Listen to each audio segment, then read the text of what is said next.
అవన్నీ గుర్తు పెట్టుకోండి. ఓకే, ఇక్కడ జెంట్స్ డిఎన్ఏ, లేడీస్ డిఎన్ఏ డిఫరెంట్గా ఉంటుంది. అంటే లక్షణాలు కాదు, అంటే మన బిహేవియర్ కానీ. అంటే మగవాళ్ళు ఏంటంటే ఉన్న దాంతో సర్దుకున్నాం. నాకు తెలిసి అయితే జీవితంలో పెళ్ళి కాకపోయినా అబ్బాయిలకి 4-5 డ్రెస్సులు చాలామంది రేరుగా ఉంటారు. అదే వాళ్ళ కూతుర్లకో పిల్లలకో చూస్తే బీరువలు పట్టుకునే ఉంటాయి.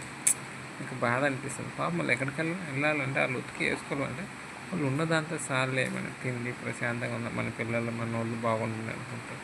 అదే ఆడవాళ్ళ దాంట్లో ఉండదు. అంటే వాళ్ళకి కావాల్సిన సుఖం మొగుడైనా వదిలేస్తారు. ఎవరికి ఏ రిలేషన్స్ వాళ్ళకి ఉండవు. వాళ్ళ డిఎన్ఏలో వాళ్ళ సుఖాలు వాళ్ళ ఎంజాయ్లు.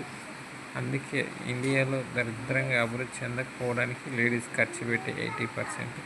దయచేసి లేడీస్ మీరు మారండి. మీ ఆలోచనలు మారితే ఇంక నెక్స్ట్ మీ పిల్లలన్నా మారుతారు.